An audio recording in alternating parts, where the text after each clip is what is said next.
Student नमस्कार। सर्व ज्ञान arts class के नए वीडियो में आप लोगों को स्वागत करते हैं। उम्मीद करते हैं कि बिल्कुल आप लोग अच्छे होंगे और अच्छे ही रहना चाहिए। इस वीडियो में हम class 12th intermediate of arts जो तैयारी कर रहे हैं 2025 में इंटर बोर्ड की परीक्षा देना है आप लोगों को। इसमें ज्योग्राफी का हम टॉप 5 सब्जेक्टिव क्वेश्चन लेकर आए हैं जो आपका बोर्ड परीक्षा के लिए बहुत ही महत्वपूर्ण होगा, क्योंकि ये 5 ज्योग्राफी का वैसा सब्जेक्टिव प्रश्न है जो बहुत ही महत्वपूर्ण भी आपको होने वाला है। तो वीडियो पर पहली बार आए हैं तो वीडियो को लाइक जरूर करिएगा, चैनल को सब्सक्राइब करिएगा, बेल आइकन वाले घंटी को प्रेस करिएगा ताकि जब भी हम आपके लिए कोई भी इससे जुड़े वीडियो लेकर आए तो नोटिफिकेशन आप तक सबसे पहले जाए। देखते हैं इस वीडियो में कि हम पहला प्रश्न क्या है। पहला प्रश्न देखिए आपके सामने यह है, एकदम सेम, इसको आप लोग याद कर लीजिएगा। ऐसा प्रश्न आपका कई बार बोर्ड परीक्षा में पूछा गया है जो आपका फरवरी 2025 में आपका एग्जाम लिया जाएगा बिहार विद्यालय परीक्षा समिति के द्वारा। प्रश्न है आपका कि निवल बोया गया क्षेत्र तथा सकल बोया गया क्षेत्र में अंतर स्पष्ट करें। तो इसका आंसर देखिए एकदम सिंपल और सरल भाषा में इस प्रकार से देंगे हम। ऐसा ही एकदम लिखना है आप लोगों की कॉपी पर जाकर। वहां कहता है वह भूमि जिस पर फसलें उगाई व काटी जाती है वह निवल बोया गया क्षेत्र कहा जाता है। यानी वैसा भूमि जिस पर फसल को लगाया जाता है और फसल को काटा जाता है उसे निवल बोया गया क्षेत्र कहा जाता है। इसके बाद सकल बोया गया क्षेत्र किसी दिए गए वर्ष में एक या कई बार बोया गया कुल क्षेत्र।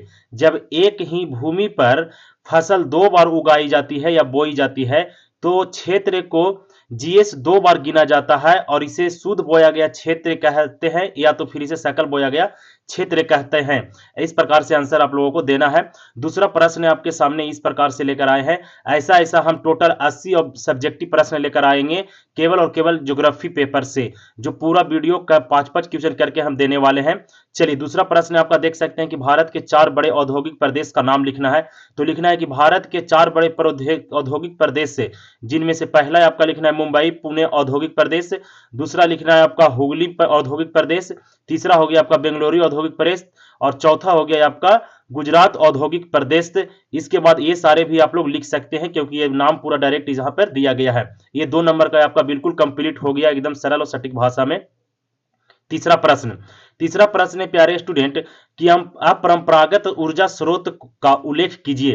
तो अपरंपरागत ऊर्जा जो स्रोत है यह एक कैसा स्रोत होता है? यह प्रदूषित ऊर्जा स्रोत नहीं होता है, इसे नवीकरणीय ऊर्जा भी बोला जाता है।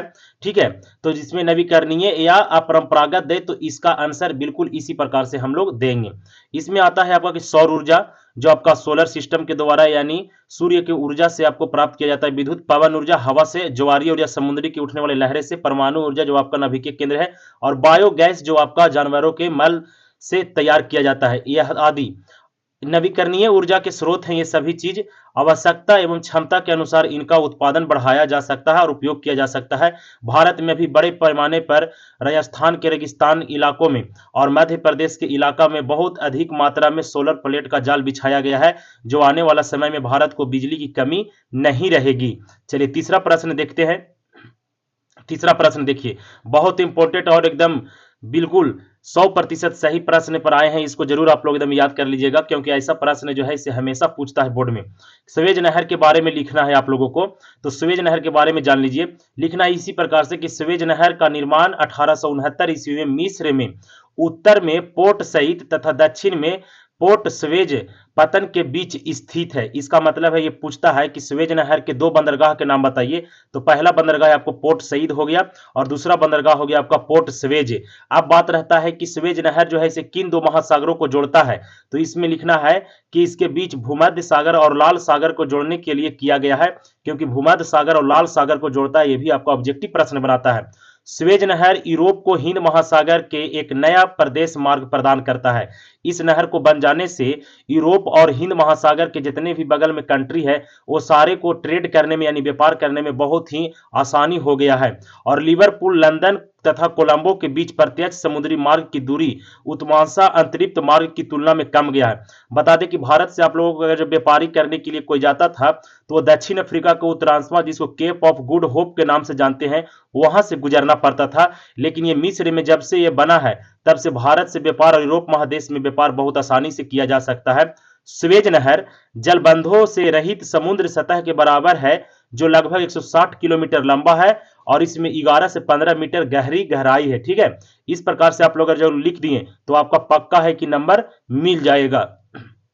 चलिए अगला लास्ट प्रश्न देखिए, पांचवा प्रश्न है, ये बहुत, भारत की नई औद्योगिक नीति 1991 के उद्देश्य बता दें आप लोगों को कि भारत में स्थिति जो है इसे बहुत 90 के दशक में खराब हो गया था और इसी समय आपका औद्योगिक नीति लाया गया था 1991 में। इसका आंसर बिल्कुल सटीक और सरल भाषा में दिए हैं, इस प्रकार से ही लिखना है। कहता है नई औद्योगिक नीति 1991 का मुख्य उद्देश्य बाजार की ताकतों को सुविधाएं प्रदान करना तथा दक्षता बढ़ाना था, उसके उत्पादकता और व्यापार में बढ़ोतरी करना था। उदारीकरण, यह सरकारी नियंत्रण में कमी को संदर्भित करता है। देश में व्यवसायों तथा या आर्थिक गतिविधियों पर विभिन्न प्रकार के सरकारी नियम और नियंत्रण कम हो गए हैं। इस प्रकार से आपका औद्योगिक नीति 1991 ईस्वी में लाया गया था, जिसका प्रमुख उद्देश्य इस प्रकार से था। ये था 5 सब्जेक्टिव प्रश्न जो बहुत ही मोस्ट सब्जेक्टिव प्रश्न था आपका इंटर बोर्ड परीक्षा 2025 के लिए। आई होप वीडियो पसंद आया होगा तो अपने दोस्तों में शेयर कर दे, और पूरा 80 जो हम देने वाले हैं इसमें लगातार 5-5 पार्ट में बांटकर वो जरूर पूरा वीडियो को आप वॉचिंग करिएगा। वीडियो देखने के लिए आप सभी लोगों को बहुत बहुत धन्यवाद। मिलते हैं एक नए वीडियो में नए शुरुआत के साथ, तब तक के लिए जय हिंद, जय भारत।